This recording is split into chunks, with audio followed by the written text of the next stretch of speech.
అందరికీ నమస్కారం. చాలా బాధాకరమైనటువంటి సంఘటన.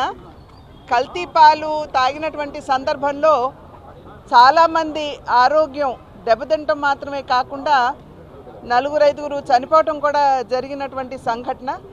ఇది మనందరికీ కూడా ఒక కనువిప్పుగా మనం అందరం కూడా భావించాలి. ఈ యొక్క కల్తీ పాలు తాగిన తర్వాత 15 మంది దగ్గరగా హాస్పిటల్ అడ్మిట్ అయితే 4 మరణించడం జరిగింది. 11 మంది ఇంకా ట్రీట్మెంట్లో ఉన్నారు. 2 చిన్నారులు కూడా ఉన్నారు. ఒక బిడ్డ అయితే 2-3 నెలల బిడ్డ అని చెప్పి తెలియవచ్చినటువంటి విషయం. ఇంకొక బిడ్డ అయితే 5-6 సంవత్సరాల బిడ్డ.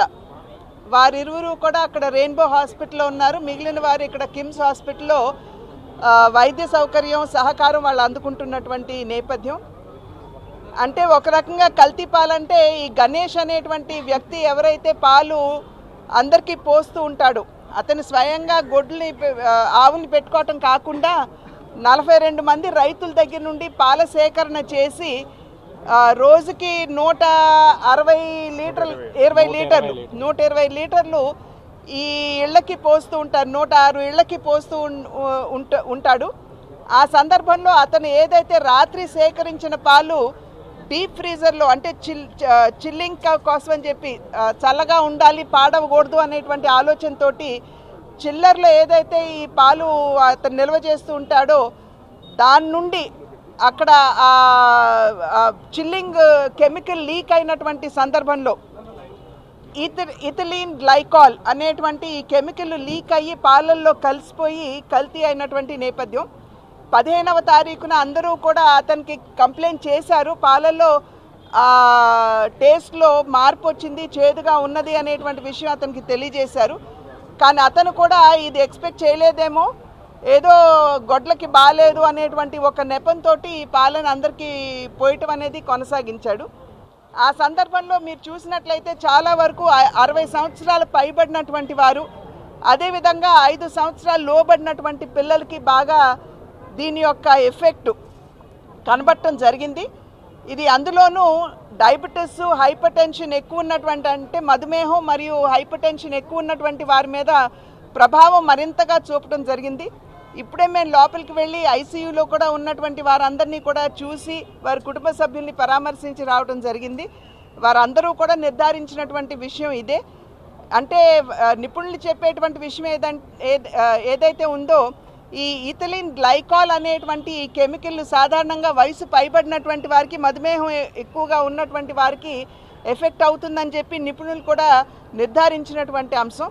ఏదేమైనప్పటికీ కూడా ముందుగా నేను మన జిల్లా యంత్రాంగాన్ని, కలెక్టర్ గారి దగ్గర నుండి ప్రతి ఒక్కరిని కూడా నేను అభినందిస్తున్నాను. డిఎం అండ్ హెచ్ఓ గారిని, ప్రతి ఒక్కరిని కూడా జిల్లా యంత్రాంగాన్ని నేను అభినందిస్తున్నాను.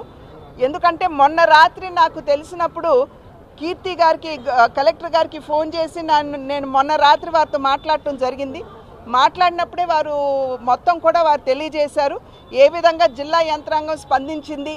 వారి ఇళ్లకెళ్ళి బ్లడ్ శాంపిల్స్ దగ్గర నుండి, పాల శాంపిల్స్ దగ్గర నుండి తీసుకోవటం, అదేవిధంగా మిగిలిన 42 రైతుల దగ్గర కూడా వెళ్ళి అక్కడ కూడా పాల శాంపిల్స్ని సేకరించడం, టెస్టింగ్ చేయించడం, ఇవన్నీ కూడా వెంటనే స్పందించినటువంటి సందర్భంలో విషయం కూడా మనకి అర్థమయ్యి వారందరినీ కూడా హాస్పిటల్కి మెరుగైనటువంటి వైద్యం కోసం హాస్పిటల్ తీసుకొచ్చేటువంటి అవకాశం మనకి లభించింది. అది మాత్రమే కాకుండా నేను రాష్ట్ర ప్రభుత్వాన్ని కూడా నేను అభినందిస్తున్నాను. వారు కూడా వెంటనే స్పందించి ముఖ్యమంత్రి గారి దగ్గర నుండి వైద్య ఆరోగ్య శాఖ మంత్రి గారు లోకేష్ గారు ప్రతి ఒక్కరూ కూడా వెంటనే స్పందించి జిల్లా యంత్రాంగంతో మాట్లాడుతూ వారికి మెరుగైనటువంటి వైద్యాన్ని అందించండి, ఎంత ఖర్చు అయినా సరే అది ప్రభుత్వం భరిస్తుంది అని చెప్పి భరోసా వారు ఇవ్వటం జరిగింది. కనుక వారికి కూడా నేను ధన్యవాదాలు తెలియజేస్తున్నాను. ఏదేమైనప్పటికీ కూడా ఈ కల్తీ జరగడం అన్నది, ఆ పాలు తాగిన తర్వాత 4 మరణించడం, అందులోనూ చిన్నారులు ఇవాళ వెంటిలేటర్ మీద, డయాలసిస్ మీద ఉండటం, ఇది చాలా బాధాకరమైనటువంటి విషయం. ఈ రకమైనటువంటి సంఘటన పునరావృతం కాకుండా ఉండాలి అని అంటే ఎవరైతే పాల డిస్ట్రిబ్యూటర్స్ ఉన్నారో వారందరి దగ్గర ఉన్నటువంటి చిల్లింగ్ ఎక్విప్మెంట్ ఏదైతే ఉందో వెంటనే వాటిని ఒకసారి రివ్యూ చేయవలసినటువంటి అవసరం ఉంది. ఎందుకంటే ఈ రకంగా కెమికల్ లీక్ అయ్యి పాలల్లో కలవకుండా ఉండాలి. మరి మెరుగైనటువంటి పాలు అందరికీ అందించాలి అంటే ఖచ్చితంగా జిల్లా యంత్రాంగం దీని మీద దృష్టి కేంద్రీకరించాలి. అదేవిధంగా పాలు సేకరణ ఏదైతే జరుగుతుందో ఈ పాల రైతులు ఎవరైతే ఉన్నారో అక్కడ కూడా గోవుల దగ్గర వారు ఏమైనా హార్మోన్స్ ఏమైనా వాడుతున్నారా, ఎందుకంటే కొన్ని సందర్భాల్లో చిక్కదనం రావాలి అని పాలు ఎక్కువగా గొడ్లు ఇవ్వాలని ఆవులు ఇవ్వాలని చెప్పి వాటికి హార్మోన్ ఇంజెక్షన్లు కూడా ఇస్తూ ఉంటారు. కనుక అటువంటి ఏమన్నా ఇస్తున్నారా, ఇస్తుంటే కనుక వాటిని నిరోధించడం, ఈ రకమైనటువంటి విషయాల మీద కూడా జిల్లా యంత్రాంగం వెంటనే దృష్టి పెట్టాలని నేను కలెక్టర్ గారితో కూడా మాట్లాడటం జరిగింది. వారు కూడా వెంటనే స్పందించి ఖచ్చితంగా ఆ దిశగా చూస్తామని చెప్పారు. ఏదైనా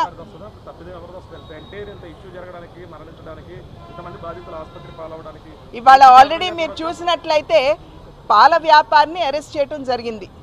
అతన్ని హీఈస్ అండర్ అరెస్ట్. అతను కావాలని చేశాడా లేకపోతే అది అన్ఫార్చునేట్గా జరిగిందా అనేటువంటి విషయం పక్కన పెడితే జరగకూడదు అసలు ఇటువంటి సంఘటన. ఇవాళ అతన్ని కస్టడీలోకి తీసుకున్నారు. Nobody has let him out. So జిల్లా యంత్రాంగం ఖచ్చితంగా దీని మీద, జిల్లా యంత్రాంగం రాష్ట్ర ప్రభుత్వం దీని మీద దృష్టి పెట్టి కఠినమైనటువంటి చర్యలు ఖచ్చితంగా తీసుకుంటారు.